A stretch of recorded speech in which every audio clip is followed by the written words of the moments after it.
Cuando uno de verdad quisiera entender la complejidad de la vida, toca ver muy de cerca.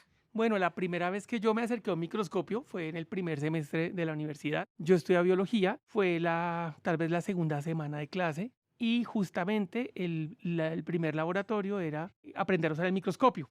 Y para aprender a usar el microscopio, lo primero es que el profesor lleva muestras de agua de un laguito que había Esta es la detrás voz de de de Carlos mi Rivera. departamento. Él es biólogo de la Universidad Nacional de Colombia, es magíster en biología y doctor en ecología fundamental y aplicada de la Universidad de Barcelona. Trabaja en la Universidad Javeriana de Bogotá, donde investiga, entre otras cosas, un grupo de seres que pueden ser bastante misteriosos para muchos, las algas. La primera vez que ves un alga o un organismo nadando es impresionante. ¿Han mirado a través de un microscopio? Es casi como ver un portal a otro mundo. Algo tan pequeño como una gota de agua puede albergar cientos de miles de bacterias, pequeños animales y sí, algas. ¿Algas? ¿No son esas plantas gigantes que se ven ondeando en los documentales sobre el mar? ¿O esas con las que se enrolla el sushi?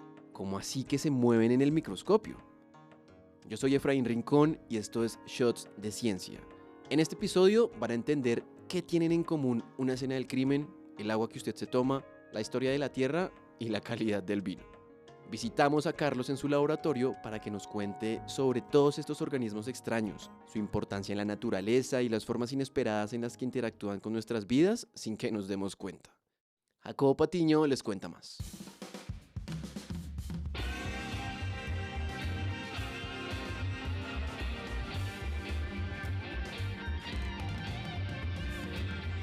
Shots de ciencia. Muchos hemos oído hablar de las algas. Es cierto que están en el mar y en la gastronomía, e incluso se ven a veces en suplementos dietéticos o cosméticos, pero las algas son mucho más que eso. Son un grupo de organismos que se caracterizan por hacer fotosíntesis. La fotosíntesis es un proceso por el cual cierto tipo de organismos toman el dióxido de carbono de la atmósfera y utilizando la energía solar producen compuestos orgánicos complejos, es decir, lo que hacen las plantas, que producen azúcares, almidones y otros compuestos. Las algas que la mayoría conocemos son, evidentemente, las que podemos ver. Estas son las macroalgas. Macro significa grande. Pero hay todo un universo de microalgas que, como su nombre lo indica, solo se pueden observar a través de un microscopio. Se encuentran tanto en agua dulce como agua salada y son la especialidad de Carlos. Yo trabajo con las microscópicas y las microscópicas es necesario utilizar estos aparatos para verlas y en algunos casos hacerles unas tinciones o montajes para poderlas ver porque son muy pequeñas. La mayoría de personas no creen que existen estos organismos y resulta interesante cuando uno se los muestra por primera vez vivos a personas que están viendo un vaso de agua que toman de una quebrada y les muestra uno lo que tiene y entonces ya dicen el agua no tiene un montón de cositas pequeñas. Muchas de estas cosas pequeñas son las algas. Para que se hagan una idea, las microalgas tienen un montón de formas extrañas. Pueden ser largas y delgadas, redondas, espiraladas o verse como plastas verdes que se arrastran ante el microscopio como si fueran babosas diminutas. El grupo de algas es un grupo que los taxónomos le suelen llamar artificial, porque, por ejemplo, todos los mamíferos, pues producen leche, pero no todas las algas provienen de los mismos ancestros. Wow, no, espera. ¿Cómo así que no todo lo que consideramos como algas proviene del mismo ancestro común? Pues en biología a esto se le conoce como un grupo polifilético, es decir, un grupo de organismos que no tienen un ancestro común, pero por sus características como la de hacer fotosíntesis se pueden agrupar.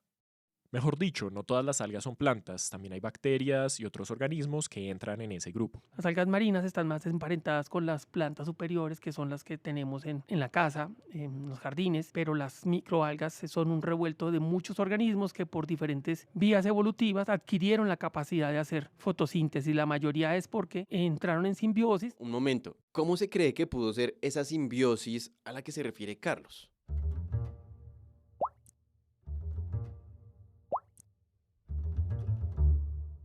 Sí, Efra, pues en algún momento se comieron una célula de un alga más pequeña.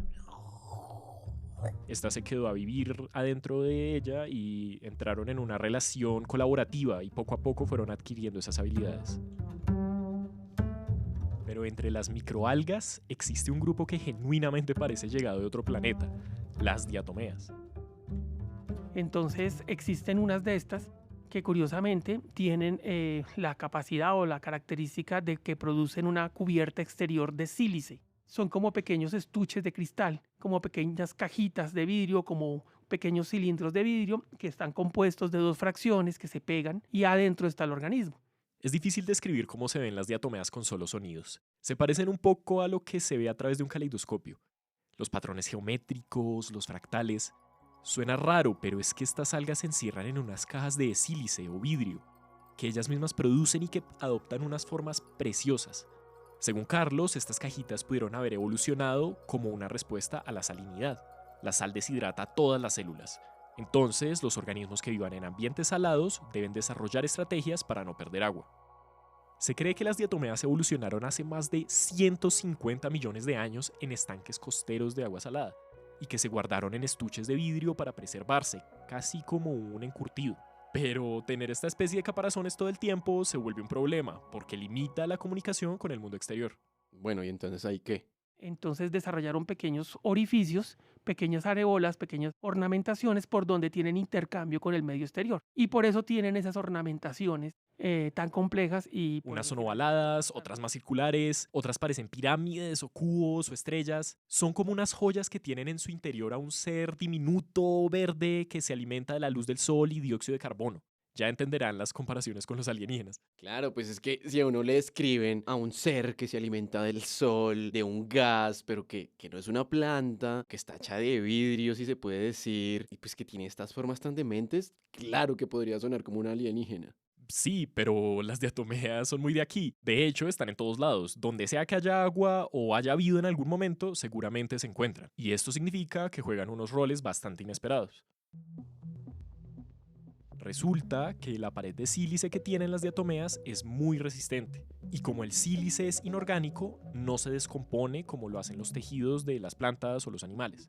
Sí, esto es muy bueno aclararlo porque, primero, es muy raro que un animal se fosilice y cuando lo hace, las partes más duras como los huesos o las conchas o los dientes terminan siendo reemplazados por minerales y básicamente se convierten en roca. Pero eso no pasa con las diatomeas, según te entiendo. Exactamente. Entonces ese sílice les da la posibilidad de durar por mucho tiempo.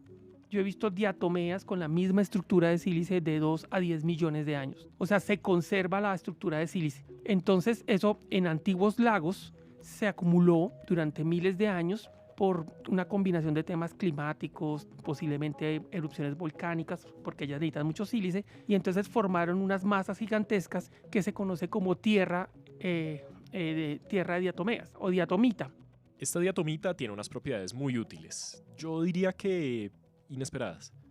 Para el vino, Es una tierra que es muy liviana porque como ellas tienen todos esos poritos, esos huecos, hace que sea muy liviana y entonces con eso se construyen muy buenos filtros. Los mejores filtros para el vino, la cerveza, son hechos de tierra de diatomita. o para las mascotas, Como tienen esas estructuras de sílice, por ejemplo, de pronto en tiendas veterinarias puedes encontrar que te venden unas pastillas purgantes para perros que no son tóxicas, son tierra de diatomeas. y hasta para matar insectos. En cultivos porque las hormigas o los insectos tienen problemas con esas estructuras de sílice en las patas. Entonces tiene muchas aplicaciones. Además, las cáscaras de las diatomeas se acumulan en los suelos de sitios donde hay o ha habido agua, lo que los hace más frágiles y no los más idóneos para construir. Y precisamente esa es la razón por la que ciertas zonas de Bogotá se hunden. Ah, bueno, por lo que he escuchado, que antes había como muchos pantanos, ¿no? Pero en ese pantano vivieron diatomeas que se fueron acumulando. Entonces esos se llaman suelos diatomáceos. O sea, no es completamente blanco como la tierra de diatomeas, pero tiene mucha diatomea. Entonces, con los años, esas casas van compactando el terreno y como tenían tantos huecos, se va rompiendo. Es como si uno construyera una casa encima de un basurero de botellas de vidrio. Pero entonces, ¿qué va a pasar con Bogotá? ¿Está condenada a hundirse entre diatomeas? No, bueno, Bogotá no se está hundiendo, pero sí algunas construcciones que se hacen sobre antiguos humedales, cuando son humedales que había diatomeas como algas dominante, en esos humedales se hunden las construcciones. Bueno, puede que no vayan a causar la destrucción de nuestra ciudad, pero ¿recuerdan que dijimos que las diatomeas están en todos lados? Pues eso incluye el agua que tomamos. Por eso, las cáscaras de estas algas pueden acabar dentro de nuestros tejidos. Nosotros tomamos agua de cualquier lado, de aquí, entonces el agua que tomamos trae algas que vienen de Chuza, del páramo de Chingaza. Para los que no son de Bogotá, Chingaza es un parque nacional natural cercano a la ciudad y Chuza es uno de los embalses de agua que la alimentan. Esa agua trae las diatomeas que hay en el embalse de Chuza. Cuando pasa por tu intestino, aunque no te haga daño esas frústulas, esas valvas de sílice, entran por el torrente sanguíneo y terminan alojándose en partes de tu cuerpo, en los músculos, en el cerebro. Las algas que quedan atrapadas en nuestro cuerpo pueden decir mucho sobre de dónde venimos y dónde hemos estado. Y aquí se abre la puerta a una de las aplicaciones más fascinantes de las diatomeas, la medicina forense. Entonces, si tú vives toda tu vida aquí y te falleces, pues yo puedo sacar una parte de tus músculos o de tu cerebro y vas a encontrar las diatomeas del sitio donde vivías. ¡Wow! Demente. También cuando las personas se ahogan, dependiendo si encuentran en el tracto estomacal, se puede saber si murió ahogada, si no murió ahogada, si estuvo en un río determinado o no estuvo en un río determinado por el tipo de diatomeas. Como las especies de diatomeas pueden variar entre cuerpos de agua, identificarlas es muy útil para saber dónde estuvo la víctima, su causa de muerte e incluso su identidad. Es como el dicho, dime qué diatomeas tienes en tu cuerpo y te diré quién eres. Bueno, no era así, pero ustedes entienden. Y esta misma capacidad de interactuar con el cuerpo, junto con la porosidad de sus cáscaras de vidrio, también las hacen muy llamativas en la farmacología. Más recientemente están tratando de investigar usarlas, esas cápsulas, esas cajitas de sílice, que son transparentes, por supuesto, para colocar medicamentos adentro y hacer medicamentos que vengan dispensados de manera más lenta, ¿sí? Porque es un problema con los medicamentos, ¿no? Que te tomas y entonces se absorbe la dosis inmediatamente. La idea sería modificar diatomeas genéticamente para que estas cajas que les contamos que producen puedan ser llenadas con un medicamento y luego aplicadas muy precisamente donde se necesiten. Por ejemplo, se podrían utilizar para combatir un tumor sin afectar los tejidos circundantes y asegurar que el medicamento se libere de una forma más lenta. Me parece muy interesante y sobre todo ingenioso, pues que a uno se le pueda pasar esta idea de coger las habilidades de un organismo, si se quiere, para llevar a otras aplicaciones, ¿no? Claro, y pues esto solo es una parte. Fuera de las diatomeas, en redes sociales se habla mucho sobre las propiedades de las algas en la salud. Hay suplementos alimenticios, hay productos para bajar de peso, cremas rejuvenecedoras, pero es difícil saber qué es real y qué es solo una estrategia de mercadeo. ¿Se imaginarían que las algas puedan ser más nutritivas que las lechugas? Bueno, por eso también le pregunté a Carlos. La mayoría de las algas son más nutritivas que cualquier lechuga que te comas. ¿Por qué razón? Porque casi no tienen estructuras de sostén, entonces el porcentaje de proteína es muy alto. Entonces eso hace que sean mucho más fáciles de digerir y mucho más alimenticias.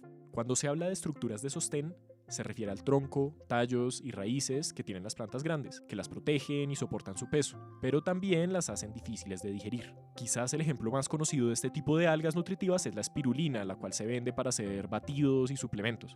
En cuanto a lo demás, la evidencia es escasa, pero Carlos dice que aún falta mucho por descubrir sobre las propiedades de las microalgas y que tienen un potencial enorme para encontrar compuestos medicinales. En el caso de microalgas no se han estudiado tanto porque es difícil producirlas, cosecharlas, pero en el caso de las macroalgas marinas, que son grandes, sí que todo esto que comemos con la comida asiática, que se ha diversificado bastante, pues cada alga tiene diferentes tipos de compuestos, de vitaminas, etc. Entonces las microalgas también tienen muchas cosas porque tienes que pensar que muchas son organismos que les toca vivir solos, reproducirse solos, entonces deben tener muchos compuestos nutritivos.